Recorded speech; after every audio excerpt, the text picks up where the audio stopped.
नमस्कार। नागरिकता यानी सिटीजनशिप ये एक ऐसा विषय है जो अक्सर बड़े बड़े कानूनी शब्दों और तारीखों के जाल में उलझा हुआ लगता है ना? लेकिन आज हम इस पूरी पहेली को बिल्कुल आसान और बोलचाल की भाषा में सुलझाने वाले हैं।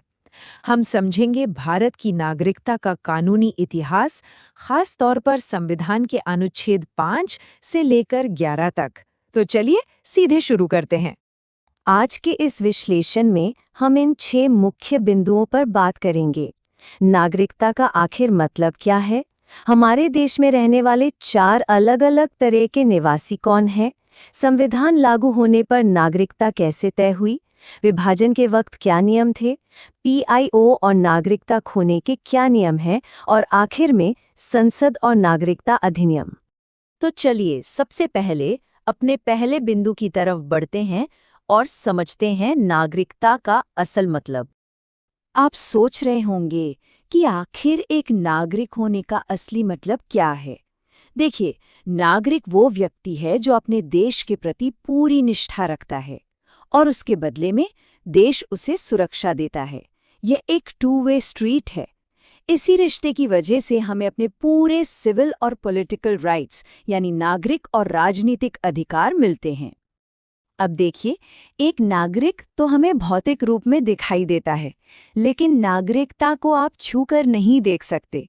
ये एक अमूर्त रिश्ता है, एक ऐसा अदृश्य धागा जो एक व्यक्ति को उसके देश से बहुत मजबूती से बांधे रखता है। लेकिन देश की सीमाओं के अंदर सिर्फ नागरिक तो नहीं रहते, राइट? तो आइए देखते हैं दूसरे बिंदु को, 4 प्रकार के निवासी। भारत में मुख्य रूप से 4 तरह के लोग रहते हैं। पहले तो हो गए नागरिक, जिनके पास पूरे अधिकार हैं। दूसरे हैं विदेशी, जो वैलिड वीज़ा लेकर आते हैं। तीसरे हैं शरणार्थी। इन्होंने अपनी जान बचाने के लिए देश से शरण मांगी होती है, जैसे 1959 में दलाई लामा। और चौथी कैटेगरी आती है अवैध प्रवासियों की। ध्यान दीजिएगा, शरणार्थियों को सरकार से पहचान मिली होती है, लेकिन अवैध प्रवासी बिना किसी वैलिड डॉक्यूमेंट के या वीज़ा खत्म होने के बाद छिपकर देश में रहते हैं। दोनों में ये एक बहुत बड़ा फर्क है। अब थोड़ा इतिहास में चलते हैं और बात करते हैं अपने तीसरे बिंदु की। जब हमारा संविधान शुरू हुआ, तब कानून क्या था? 26 जनवरी 1950। हम सब जानते हैं ये गणतंत्र दिवस है, पर नागरिकता के नजरिए से ये एक टर्निंग पॉइंट है।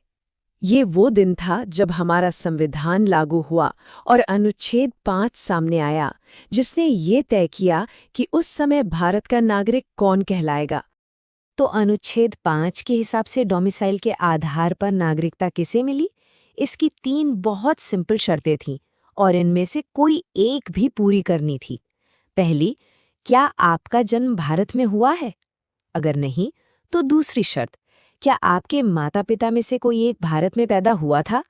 या फिर तीसरी शर्त, क्या आप 1950 से ठीक 5 साल पहले यानी 1945 से भारत में लगातार रह रहे थे? बस इन्हीं 3 आसान नियमों ने उस वक्त देश में रह रही एक बहुत बड़ी आबादी को नागरिकता दे दी। लेकिन हकीकत में सब कुछ इतना सीधा नहीं था। चलिए अपने चौथे बिंदु की तरफ बढ़ते हैं, विभाजन और उसके नियम।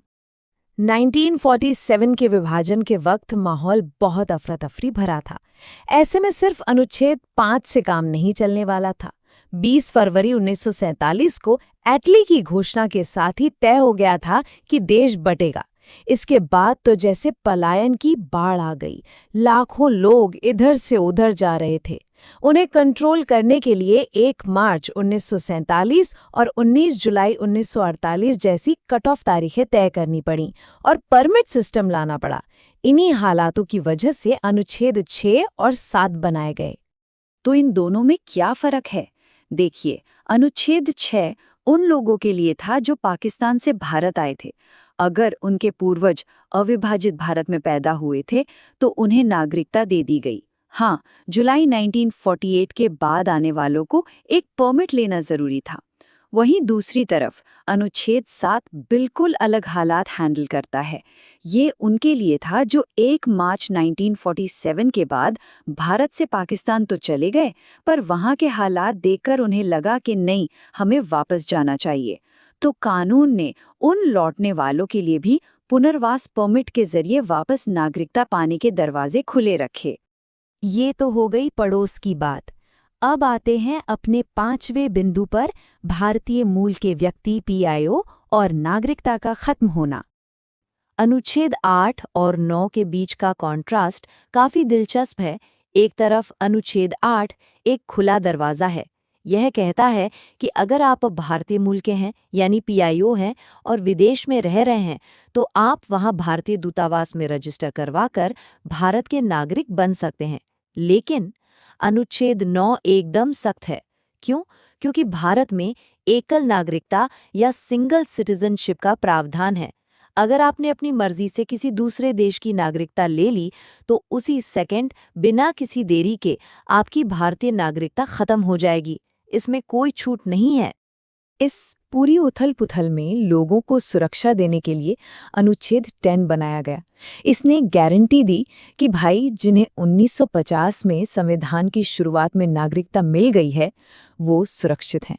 उनकी नागरिकता आगे भी बनी रहेगी और कोई नई सरकार अचानक आकर उन्हें इससे बेदखल नहीं कर सकती। ये एक बहुत बड़ा भरोसा था। अब हम आते हैं इस चर्चा के सबसे आखिरी और शायद सबसे जरूरी हिस्से पर, संसद और नागरिकता अधिनियम। संविधान बनाने वालों को पता था कि आगे चलकर हालात बदलेंगे, तो अनुच्छेद 11 में उन्होंने आगे की पूरी बागडोर संसद यानी पार्लियामेंट के हाथों में सौंप दी। उन्होंने साफ लिख दिया कि नागरिकता किसे मिलेगी और किसकी छीन ली जाएगी, इस पर आगे कानून बनाने का विशेष अधिकार सिर्फ और सिर्फ संसद को होगा। और संसद ने अपनी इस पावर का इस्तेमाल किया साल 1955 में। ये साल आधुनिक भारतीय नागरिकता की सच्ची नींव है, क्योंकि आज के समय पर किसी को भारत की नागरिकता कैसे मिलती है या कैसे जाती है, ये संविधान के पुराने अनुच्छेदों से नहीं, बल्कि इसी 1955 के सिटीजनशिप एक्ट से तय होता है। इस अधिनियम ने प्रक्रियाओं को एकदम क्रिस्टल क्लियर कर दिया। नागरिकता पाने के 5 तरीके बताए गए: जन्म से, वंश से, पंजीकरण करके, देशीयकरण यानी नेचुरलाइजेशन से, या फिर अगर भारत किसी नए क्षेत्र को अपने अंदर मिला लेता है तो वहां के लोगों को नागरिकता देकर। इसके विपरीत नागरिकता खोने के 3 तरीके भी तय हुए। या तो आप खुद स्वेच्छा से इसे छोड़ दें, या आपकी नागरिकता बर्खास्त कर दी जाए, या कुछ खास मामलों में सरकार आपको इससे वंचित कर दे। जैसे जैसे वक्त बीता, संसद ने जरूरत के हिसाब से इस कानून में बदलाव भी किए। 1986, 1992, 2003, 2005, 2015 और हाल ही में 2019 का नागरिकता संशोधन अधिनियम, जिसे हम CAA कहते हैं। तो आप देख सकते हैं कि 2019 का एक्ट कोई एकदम से आई नई चीज नहीं है, बल्कि ये संसदीय संशोधनों के एक लंबे इतिहास की सबसे नई कड़ी है। तो चलिए, नागरिकता के इस कानूनी सफर के आखिर में मैं आपके लिए एक दिलचस्प सवाल छोड़कर जा रहा हूं। इस 1955 के अधिनियम के तहत एक शब्द आता है नेचुरलाइजेशन या देशीयकरण। इस प्रक्रिया के जरिए नागरिकता पाने का असल आधार क्या है, ये कैसे काम करता है, इसके बारे में जरूर सोचिएगा और पढ़ने की कोशिश कीजिएगा। आज के इस विश्लेषण में मेरे साथ जुड़े रहने के लिए आपका बहुत बहुत धन्यवाद। सीखते रहिए और अपनी उत्सुकता हमेशा बनाए रखिए।